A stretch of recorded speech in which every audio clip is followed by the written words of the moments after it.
할렐루야.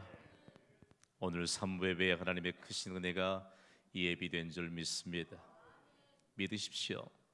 하나님이 모든 우리의 현실의 문제를 이미 해결해 주신 줄 믿습니다.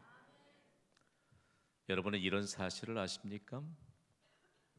100만 명이 따라하는 것을 패션이라고 합니다. 유행이지요. 500만 명이 따라가는 것을 트렌드, 곧 추세라고 합니다. 1000만 명이 따라하면요, 이것을 일컬어서 문화라고 합니다. 유행, 추세, 문화, 이 세 요소는 우리가 인생을 살아가는 동안 우리의 삶의 범주 안에 있습니다. 어떤 사람들은요, 유행을 따라가며 살거든요. 유행을 따라 사는 사람들의 관심이 어디에 있을까요? 신상품에 있지요. 적어도 내가 유행을 따라 새 옷을 입었다 그러면 100만 명은 입었다는 사실을 기억하시면 돼요. 추세를 따라 사는 사람들은요, 성경이 그렇게 콕 꼬집어 얘기하는 어쩌면 세상 풍조에 아주 민감한 사람들을 일컫습니다. 다음으로는 문화에 관한 문제인데요, 1000만 명이 따라할 때 이것을 일컬은 문화라고 하는데, 우리가 과연 어떤 문화 속에 살아야 되는가라고 하는 것을 하나님이 우리에게 성경을 통해서 분명하게 말씀해 줍니다. 우리는 문화를 따라 사는 사람들이 아니요, 그리스도인은 기독교 문화를 태동시키며 살아야 할 문화적인 사명을 가진 자들입니다. 동의가 되시면 아멘 하세요. 되게 중요합니다. 여러분, 기독교 문화가 형성되는 곳에 국가적인 복이 임할 줄 믿습니다. 지금 우리의 현재를 한번 돌아봐야죠. 대한민국에 예수님이 십자가에서 나를 대신해서 대신 형벌을 받으심으로 우리의 죄의 문제가 해결이 되고, 그리고 우리가 용서함을 받아 하나님의 자녀가 되었고, 우리에게 영원한 생명을 부여받게 된 것, 힘을 믿는 그리스도인의 숫자가 얼마나 될까요? 1000만 명을 육박하고 있거든요. 그렇다면 그리스도인들이 이 나라의 기독교 문화를 태동시킨 것, 그것을 어떻게 우리가 뚜렷하게 증명해낼 수 있느냐라고 하는 것입니다. 저는 한국 기독교사를 연구하며 참 충격적인 내용 하나를 여러분과 함께 좀 나누려고 해요. 한국의 교회가 세워지고 소위 기독교 부흥의 시대 때 그리스도인이 1000만 명이 됐겠어요? 훨씬 더 작았습니다. 그런데 그때에도 한국 교회를 섬기는 한국 교회 성도들이 뚜렷한 기독교 문화를 태동시키고 사회를 주도해가는 그런 역할들을 감당했거든요. 여러분, 주일 예배요. 주일 예배는 온 국민들에게 가족과 함께 예배드리기 위해서 교회에 가는 그 모습이 너무너무 부러웠어. 그 모습을 사모하다가 함께 그 뒤를 따라서 교회에 와서 예배드리고 구원받은 사람들이 부지기수입니다. 여러분, 주일 예배는 우리가 반드시 세상에 보여줘야 될 기독교 문화인 줄 믿습니다. 많은 사람들의 생각 속에 여러 갈래 길들을 생각하다가, 그렇다, 우리가 나아갈 길은 살 길을 열어주신 예수 그리스도께 나아가는 예배의 길인 것을 분명하게 보여줄 수 있는 것이지요. 우리나라 역사 가운데 이 주일 예배 기독교 문화를 일반인들도 비그리스도인들도 여러분 상식으로 여겼던 것을 기억해야 돼요. 아마 오늘 3부 예배자들 가운데서도 새벽마다 교회에서 울리는 종소리 들어보신 분 계시죠? 그 다음 세대들은 뭘 들었을까요? 차임벨 소리를 들었을 겁니다. 지금은 그런 소리를 들을 수 없지만 이 나라 매우 가난하고, 그리고 질병이 난무하고, 그리고 온갖 주색 잡기가 난무하던 그 암울한 시대예요. 교회에서 울리는 새벽 종소리를 듣고 이 대한민국의 국민들의 영혼들이 깨어났다는 사실 아십니까? 여러분, 늦게까지 잠자리에서 일어나지 않았던 아주 게으른 면을 가졌던 이 나라의 국민들이 부지런한 국민으로 일깨움을 받았던 것이 예배당에서 울리는 새벽 기도를 향해 하나님이 부르시는 새벽 종소리에 있었다는 거 여러분 아세요? 더할 나위 없지요. 경신교회도 이곳에 입당한 이후에 주변에 있는 북구 지역 주민들을 일깨우기 시작했습니다. 새벽마다 교회 앞에 도착해서 성경 저문을 열고 닫는 소리에 지역 주민들이 새벽에 잠을 깼거든요. 도대체 무슨 소리일까? 여러분, 우리가 이 시대에 가장 강력한 하나님의 메시지를 온 세상에 흘려보내야 될 축복의 도구인 것을 잊지 않게 되기를 소원합니다. 또 한 가지요. 여러분, 교회가 전도하는 것은 상식이죠. 참 묘하죠. 믿지 않는 자들이 교회를 출석하는 성도들이 와서 전도하는 것을 상식으로 여겼습니다. 그렇지. 교회에 출석하는 성도들이 와서 전도하는 것 당연한 것이지. 그리고 그들을 전도를 받아서 구원받았거든요. 오늘날 여러분, 우리가 자꾸만 걱정하고 염려만 하고 있습니다. 아닙니다. 우리가 기독교 문화를 태동시키지 못해서 그렇거든요. 신방은 어떻습니까, 여러분? 아마 현대 그리스도인들 가운데 신방 갈게요 하면 썩 달갑지 않는 이런 마음을 내포하는 분들이 적지 않을 거예요. 제가 신방하면 여러분은 하나님이 친히 방문하신다 이렇게 말씀해 주세요. 신방. 가슴이 좀 뛰지 않습니까, 여러분? 신방은요, 주의 백성들이 함께 방문할 때 하나님이 친히 방문하세요. 이 초기 한국 교회 시대에 신방하는 그 가정이 얼마나 부러웠으면, 야, 신방하고 왔더니 저기서 찬송 소리가 울려 퍼지고, 그리고 정말 감사하고 그들이 남겨준 그런 흔적들은 너무 흠모할 것이거든요. 생각해봐요. 그 시대에 여러분 믿지 않는 가정에서는 밥상 엎어지고 그릇 깨지는 소리가 빈번하게 들리던 시대 아닙니까? 그러나 그와는 정반대적으로 찬송 소리가 울려 퍼지고 하나님의 영광이 충만한 그런 모습을 보여줬던 그 신방. 이 모든 것이 세상을 주도해 갈 수 있는 기독교 문화였습니다. 오늘 1,000만 명이 육박하고 있는 대한민국의 그리스도인들이 존재하고 있는 이때에 우리가 보여줄 만한 뚜렷한 기독교 문화는 무엇입니까? 우리가 십자가의 은혜로 구원을 받았는데 우리에게 기독교 문화를 태동시켜야 될 문화적인 사명이 있음에도 불구하고 우리가 기독교 문화를 태동시키기 위해서 무엇을 어떻게 하고 있는가를 되돌아보아야 할 때입니다. 여러분, 세상을 복받게 하는 기독교 문화는 어디로부터 온 것일까요? 예수님의 온 인류의 죄를 대신하고 십자가에서 죽으심으로 인류의 구원을 완성하신 십자가로부터 온 것임을 믿으시기 바랍니다. 십자가를 자랑하기만 하면 기독교 문화가 태동이 돼요. 나로 인해서 누가 복음의 증인으로 살기만 하면 우리가 사는 이 세상에 기독교 문화가 세상을 주도해 가고 그리고 함께 복받는 세상이 된다는 것을 기억해야 합니다. 그렇다면 갈보리 언덕에서 죄인들인 우리를 위해 예수님이 대신 지신 예수님의 십자가는 도대체 우리에게 어떤 문화적인 그리고 시대적인 사명을 안겨주고 있는 것일까요? 오늘 본문을 여러분이 함께 읽으셨습니다.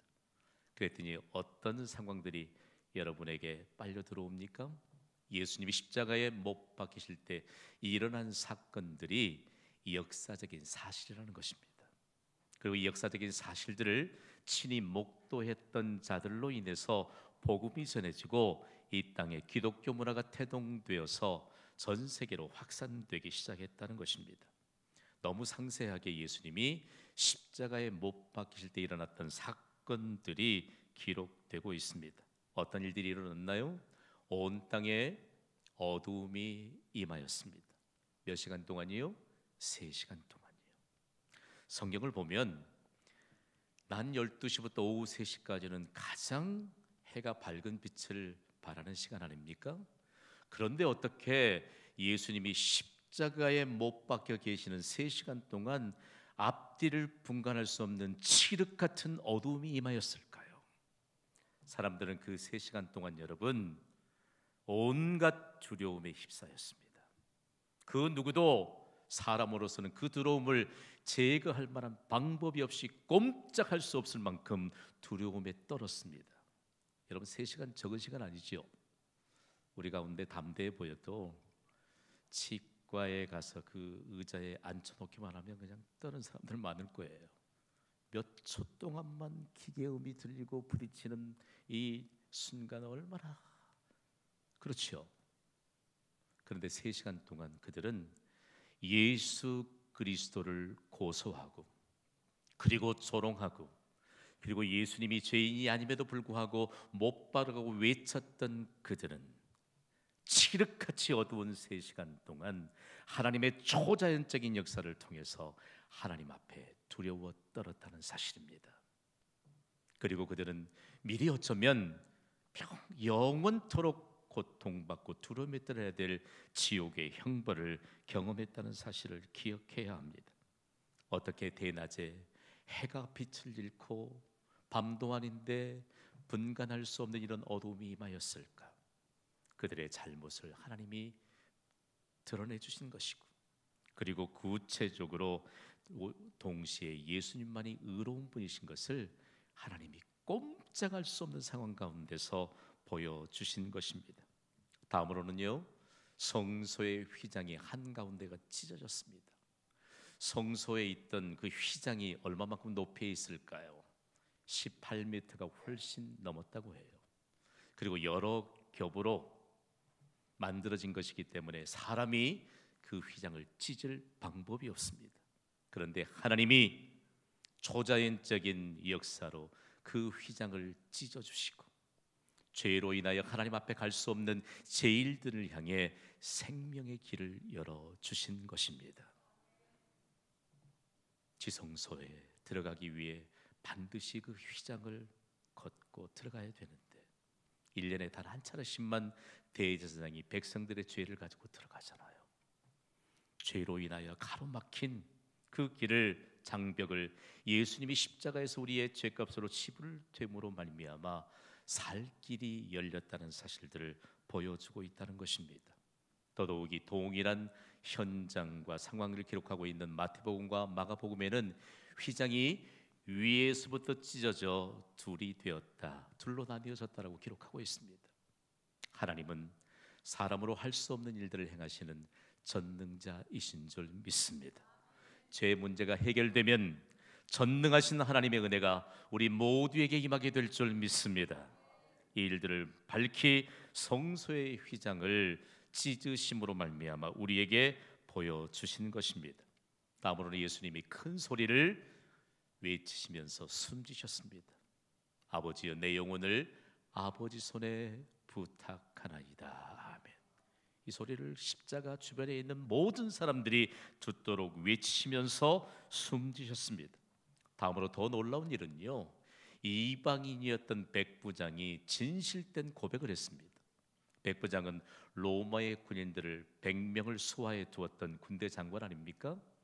매우 존경받는 자였고, 그가 아주 공의로운 입장에서, 객관적인 입장에서 3시간 동안 칠흑 같은 어두움이 임하고 그리고 예수님의 숨지시는 것을 보면서 예수님이 진실로 의인이었다라고 하는 신앙의 고백을 했던 것입니다. 그러면서 십자가 주변에 있던 수많은 사람들을 두려움에 떨게 했던 것이죠. 예수님을 고소하고 조롱했던 자들의 모든 말이 거짓이었다라고 하는 사실들을 그 한마디의 신앙의 고백으로 완전하게 온 세상에 증명하게 된 것입니다. 다음으로는 여러분, 구경하러 모인 무리도 가슴을 치며 돌아갔습니다. 제가 가슴을 치며 돌아갔다고 할 것입니다. 여러분은 진정으로 회개했다라고 말씀해 주세요. 가슴을 치며 돌아갔다. 보세요.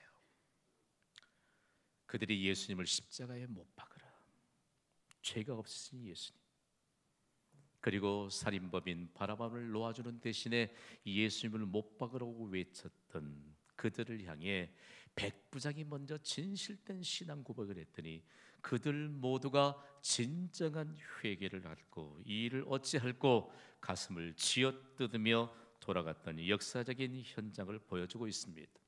다음으로는요, 예수를 아는 자들과 갈리로부터 온 여인들이 멀리 서서 이 일을 보았습니다. 십자가에는 도대체 얼마나 많은 사람들이 있었을까? 그리고 더 멀리 갈릴리로부터 그곳에까지 온 여인들까지도 예수님이 십자가에 못 박히기 전부터 순환의 현장과 그리고 못 박히셨던 그 현장과 그리고 6시간 동안 십자가에 매달려 계셨던 현장과 그리고 낮 12시부터 오후 3시까지 온 땅에 어둠이 맺던 그 현장을 목격했다는 것입니다. 그 예수님이 마지막 말씀을 남기실 때까지 그들이 목격하고 돌아가면서 역사적인 사건이 바로 십자가 사건인 것을 분명하게 인류의 역사에 그대로 증명하게 된 것입니다. 온 인류를 구원하시기 위해 십자가를 지신 예수님은 7마디의 말씀을 남기셨습니다. 7마디의 말씀 가운데 오늘은 마지막 7번째 말씀을 남기셨습니다. 7번째 말씀은 무엇입니까?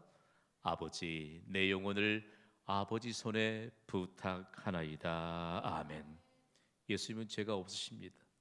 죄인들을 대표해서 십자가에 못 박히시면서 4번째로 예수님이 남기셨던 그 말씀을 기억합니까? 엘리 엘리 라마 사박다니, 나의 하나님 나의 하나님 어찌하여 나를 버리셨나이까 라고 절규하셨습니다. 그때는 하나님을 아버지라고 부르지 못한 채 죄인들을 대표해서 하나님이라고 부르셨지만 이제 마지막 남기신 7번째 말씀은 하나님을 아버지라고 부르고 있습니다. 우리 다 함께 읽어보시죠. 시작. 아버지, 내 영혼을 아버지 손에 부탁하나이다. 아멘. 이 말씀은 예수님이 자기의 영혼을 아버지께 부탁하시는 기도였습니다. 이 말씀은 동시에 십자가 아래에 있는 모든 죄를 가지고 태어난 온 인류들의 영혼을 아버지께 부탁드리는 기도였습니다. 자, 볼까요, 여러분?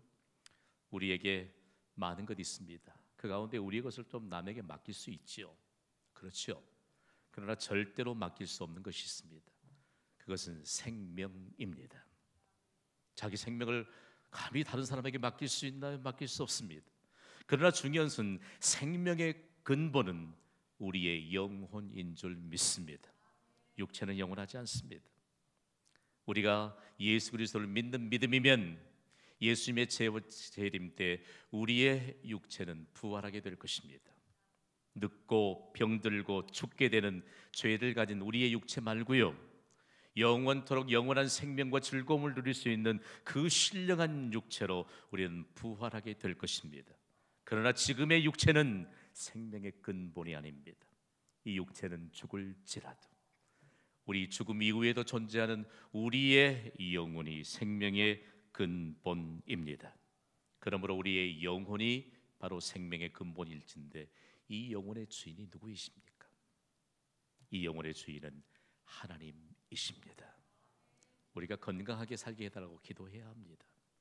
그러나 여러분, 실제적으로 우리의 영혼의 주인이신 하나님 앞에 믿음으로 살고 믿음으로 간구해야 된다는 말씀입니다. 그러면서 예수님이 마지막 남기셨은 말씀, 아버지 내 영혼을 아버지 손에 부탁하나이다. 아멘. 그렇다면 영혼의 주인이신 하나님 앞에 이 영혼을 부탁하시는 이 말씀은 오늘 이 시대를 살아가는 우리와 어떤 관계가 있을까요? 이 말씀을 저는 생명의 말씀으로 해석하고 싶습니다. 왜냐하면 우리 인생을 영원토록 영화롭게 하는 생명의 근거가 되기 때문입니다. 이 말씀이 왜 생명의 말씀일까요? 우리 모두에게 임종의 모범으로 주셨습니다. 지금까지 수많은 사람들이 예수 그리스도를 영접한 이후에 임종의 모범을 갖게 된 이 7번째 말씀으로 인하여 그들은 영원한 즐거움과 영원한 생명을 누릴 수 있는 영원한 소망을 우리에게 안겨주신 천국으로 들어가게 되었다는 말씀입니다. 성경은 복음의 증인이 되어 예수님을 증거했던 스데반을 7번째 남기신 말씀이 바로 임종의 모범이요, 그리고 우리의 인생을 영원한 생명으로 이끌어가는 생명의 말씀의 모범으로 성경에 기록했습니다. 사도행전 7장 59절에 스데반이 마지막으로 이 말씀을 남기면서 주님 앞에 기도했거든요. 주 예수여 내 영혼을 받으시옵소서. 아멘. 스데반이 초대 교회의 핵심적인 인물이었잖아요. 그리고 복음의 증인되어 복음을 날마다 증거하지요. 그랬더니 모함하는 무리들이 생겨납니다. 그리고 하나님을 모독했다고 하고 사람들을 돈으로 매수해서 스데반을 돌로 쳐서 죽일 궁리를 합니다. 그랬더니 유대인들의 최고의 의결 기관인 이 공회의 사내들인 공회에서 그를 체포해서 잡아들이고 완전히 죄인으로 이제 사형을 선고하게 됩니다. 그랬더니 여러분 이상하게요, 죄인의 얼굴에서 그들이 지금 죄인이라고 지목하고 있습니다. 그리고 사내들인 공회원들과 함께 더불어서 그 재판에 증인되었던 사람들이 지금 스데반을 주목하고 있습니다. 그들이 죽이기로 결정을 한 그 스데반의 얼굴이 누구의 얼굴이라고 그랬지요? 천사의 얼굴이라. 성경은요, 이 모습을 보여주면서 온 세상을 향해 누가 과연 생명의 말씀을 가지고 있느냐, 그리고 누가 과연 생명의 말씀을 가지고 영원한 생명을 향해 가고 있는가를 보여주고 있습니다. 오직 유일하게 천사의 얼굴을 하고 있던 스데반은 하나님 우편에 서 계시는 예수님의 모습을 보았다고 성경은 기록하고 있습니다. 주 예수여 내 영혼을 받으시옵소서. 아멘. 대단히 중요합니다. 여러분, 복음이 전해지면서요, 이 예수님이 십자가에서 마지막 남기셨던 이 말씀은 천국을 선물로 받은 자들이 마지막 육체적인 생명을 마감하게 될 때 주 예수여 내 영혼을 받으시옵소서. 여러분 생각해 보십시오. 저는 이 말씀을 기억할 때마다 얼마나 참 감격스러운지 모릅니다. 이 말씀이 구체적으로 꽃을 피우며 그리고 전 세계를 향해 복음의 전초 기조도 만들어서 지금까지 믿음의 유산으로 그리고 믿음의 전통으로 계속적으로 전파하고 있는 대륙이 하나 있습니다. 미 대륙입니다. 청교도들의 후예들이 신앙의 자유를 찾아서 미 대륙 땅을 밟은 이후에 그들은 예수님이 십자가에서 7번째 남겨주신 그 말씀을 그들의 삶에 마지막에 이르렀을 때 영원한 생명으로 옮겨지는 것을 매일매일 삶에서 실천했거든요. 지금도 청교도의 후손들은요, 매일 밤 잠들기 전에 이런 기도하거든요. 저는 얼마나 충격을 받았는지 몰라요. 함께 큰 소리를 읽어봅시다. 시작. 하나님, 오늘 밤 내가 잠이 들어 깨어나지 못한다 할지라도 꼭 천국에 가게 해주세요. 중요해요. 여러분, 내일이 우리에게 보장된 것은 우리에게 천국을 선물로 주신 하나님이 내일의 주관자이시기 때문인 줄 믿습니다. 얼마나 이 기도의 손을 모으면서 하루를 마감하면서 인생이 얼마만큼 중요한 인생인가를 보여줄 수 있는 단면이지만, 오늘 이렇게 우리가 하루를 마감할 수 있다면 내일은 영광스러운 하나님의 은혜로 펼쳐진다는 사실들을 아무도 부인할 수 없을 것입니다. 다음으로 예수님이 남기셨던 7번째 말씀은 도대체 왜 생명의 말씀이 될까요? 여러분, 우리의 영혼은 천하보다 귀한 줄 믿습니까? 이 영혼을 하나님께 의탁하는 사람들은 모든 것을 하나님께 의탁하는 믿음의 모범으로 살 수 있습니다. 이것이 오늘 본문의 대단히 중요한 내용들을 우리에게 가르쳐 주고 있습니다. 갈보리 언덕에서 들려오는 예수님의 음성을 다시 마음판에 새깁시다. 다 함께 읽어볼까요? 시작. 아버지, 내 영혼을 아버지 손에 부탁하나이다. 아멘. 그런데 예수님이 마지막 7번째 이 말씀을 남기시면서 이미 제자들에게 가르치셨던 말씀이 우리의 가슴에 얼마만큼 강력하게 들려오는지 모릅니다. 마태복음 16장 26절에 예수님은 이렇게 말씀하셨거든요. 읽습니다. 시작. 사람이 만일 온 천하를 얻고도 제 목숨을 잃으면 무엇이 유익하리요? 사람이 무엇을 주고 제 목숨과 바꾸겠느냐? 아멘. 우리말엔 조금 부족해요. 여기에 목숨이 신약의 원문인 헬라어도 그렇고 다른 언어 번역본도 그렇고 이것은 우리의 육체적인 생명을 얘기하지 않고 영혼을 말합니다. 영어 번역본도 영혼, soul로 번역하고 있고 그리고 구체적으로 푸시케라고 하는 이 영혼, 우리의 영원토록 존재하는 생명을 부여하고 의미하고 있다는 말씀입니다. 아버지, 내 영혼을 아버지 손에 부탁하나이다. 아멘. 이 말씀을 마지막으로 남기신 것은 천하보다 귀한 한 영혼을 우리가 하나님께 맡길 수 있다면 우리의 모든 것을 하나님께 부탁하는 믿음으로 살아야 된다는 말씀입니다. 오늘 이 예배를 통해서 우리의 모든 것을 하나님께 부탁하며 우리의 삶의 현장으로 파송받는 자들마다 우리의 모든 것을 책임져 주시는 보장된 하나님의 은혜가 임하게 될 줄 믿습니다. 그러면서 이 십자가는 도대체 우리에게 어떤 의미가 있을까라고 하는 것입니다. 우리 오늘 십자가에서 남기신 7마디 말씀을 마지막으로 살펴보는 시간인데, 예수님이 인류의 죄값으로 지불되시기 위해 대신 고난을 당하시고 죽으셨던 그 십자가는 이전까지는 저주와 치욕의 상징이었습니다. 십자가에 못 박혀 죽으면요, 대책 없는 인간이지요, 흉악범이지요, 용서받아서는 안 될 인간이지요. 그것이 바로 우리였지만 우리를 대신해서 예수님이 십자가에서 못 박히심으로 이제는 저주와 치욕의 상징이었던 십자가는 구원과 승리의 상징이 되었습니다. 영광스러운 기독교의 상징이 되었습니다.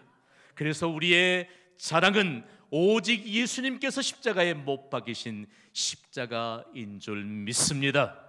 십자가의 능력은 구원과 승리의 상징인 십자가를 자랑하는 것으로부터 비롯된다는 말씀입니다. 그렇다면 우리가 이 시간에 한 번쯤 더듬어 보아야 되지 않을까요? 십자가는 과연 어떤 것일까? 다 함께 선포합시다. 시작. 십자가는 내 인생의 가장 중대한 사건이다. 아멘. 십자가의 길, 고난의 길. 지금 여러분 갈보리 언덕이 좀 찾고 싶어서 그 현장을 가면 이전에 예수님이 지셨던 그 현장은 보존돼 있지 않습니다. 그것은 모두 다 아랍인들이 살고 있는 지역이고, 그리고 아랍인들이 경영하는 상업 지역이 됐거든요. 그런데 그 길은 여전히 보존되고 있습니다. 의미도 보존되고 있죠. 그 길을 일컬어서 비아 돌로로사라고 합니다. 라틴어입니다. 로마가 세계를 지배하면서 쓰던 그들의 언어가 모든 언어까지도 완전히 잠식해버리는 그런 시대를 두고 라틴어 표기로 비아 돌로로사, 고난의 길입니다. 그런데 그 길은 세상에서 가장 위대한 발자취를 남긴 십자가의 길입니다. 십자가의 길은요, 예수님이 빌라도 법정에서 사형 선고를 받았던 곳을 제1초서라고 하고, 마지막 예수님이 골고다 언덕에서 이제 숨지시고 돌무덤에 묻히셨던 곳까지 14개의 사건으로 보존하고 있습니다. 마지막 14초서가 바로 예수님을 장사했던 무덤인 것이죠. 지금 보면요, 빌라도의 그 법정을 보면 참 마음이 아픈 대목이 하나 있습니다. 여러분이 사인에서도 보겠지만 First Station 제1초서입니다. 그런데 이것이 기념품 가게가 되어 있거든요. 그 길을 따라서 계속해서 올라가다 보면 예수님이 십자가를 지기 전까지 겪었던 14개의 사건들을 그대로 담고 있고, 마지막에 14초소에는 지금 기념교회가 세워져 있습니다. 기념교회 이름이 바로 성묘교회입니다.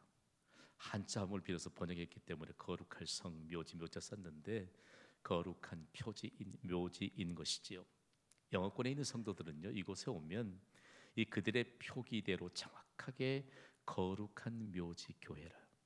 그러면서 그곳에 다시 예수님이 십자가에서 남기셨던 7마디의 말씀을 기억하면서 우리가 받은 이 문화적인 사명, 우리가 가는 곳곳마다 기독교 문화를 태동시켜야 된다라고 하는 이 사명을 다시 한번 마음에 새기면서 두 주먹을 불끈 쥐고 삶의 현장으로 나아가게 됩니다.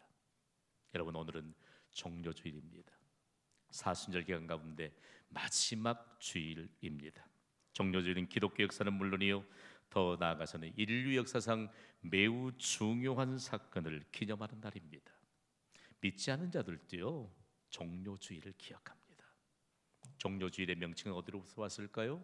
예수님이 십자가를 지시기 위해서 예루살렘에 입성하셔야만 합니다. 그런데 그때 수많은 무리들이 새끼 나귀를 타시고 예루살렘을 향해 입성하시는 예수님을 향해 종려나무 가지를 꺾어 들고 호산나 호산나 우리를 구원하소서라고 환영했던 것으로부터 붙여진 별명입니다. 그러나 그들이 5일 뒤에 빌라도의 법정에서 살인범인 바라모를 놓아주고 예수님을 십자가에 못 박으라고 외쳤습니다. 우리는 이 사실을 기억해야 합니다. 예수님은 그들의 무리들의 요구처럼 독립과 그들의 만족만을 위해 예수님은 그들의 요구와 만족을 따르지 않았다는 것입니다. 오직 하나님이 온 인류의 죄값으로 지불되시기를 원하시는 하나님의 요구를 십자가에서 이루셨던 것을 기억해야 합니다. 교회는 종료주일과 부활주일 사이에 한 주간을 고난 주간으로 보냅니다. 우리 한국교회에 조금은 오해적인 요소가 있어요. 고난 주간에는 매우 슬프고 그리고 매우 우울하게 지내는 주간이 아닙니다. 예수님이 십자가의 고난을 통과하시고 영광스럽게 부활하셨습니다. 우리가 믿는 예수님은 부활하신 승리의 주님이십니다. 이번 한 주간 동안 예수님이 남기신 믿음의 모범을 따라 함께 예수님과 동행하며 승리의 한 주간이 되시기를 주님의 이름으로 축복합니다. 이번 한 주간 동안 우리 모두 문화적인 사명을 가슴에 안고 예수님이 남기신 새벽 기도의 모범을 따르면서 기독교 문화를 태동시키며 잠들어 있는 영혼들을 흔들어 깨웁시다. 우리의 믿음의 발걸음이 옮겨지는 곳곳마다 우리의 발걸음을 통하여 사모하는 마음이 불릴 듯 일어나도록 예배의 모범도 세우시고 그리고 우리가 복음을 전하는 전도의 모범도 세우면서 기독교 문화가 이 한국 사회를 이끌어갈 수 있는 주도적인 역할을 감당할 수 있는 이 시대의 그리스도인으로 한 주간을 살아가시기를 주님의 이름으로 축원합니다. 이 시간 반주해 주세요. 기도하겠습니다. 기도할 때 하나님, 오늘 우리가 받은 7번째 말씀, 우리의 영혼의 주인이신 하나님께 우리의 영혼을 의탁합니다. 그러므로 이제는 우리의 모든 것을 하나님께 의탁합니다. 우리의 모든 것을 하나님께 부탁하면 하나님이 보장된 약속을 따라 책임져 주실 줄 믿습니다. 이 믿음으로 간구하는 자에게 놀라운 응답의 은혜가 있을 줄 믿습니다. 그리고 이 시간 기도할 때 나로 인하여 기독교 문화가 세상에 드러나게 하시고, 나로 인하여 우리 가정의 기독교 문화가 태동되게 하시고, 나로 인하여 직장과 사업장 가는 곳곳마다 기독교 문화가 세상에 태동되어 드러나게 하여 주시옵소서.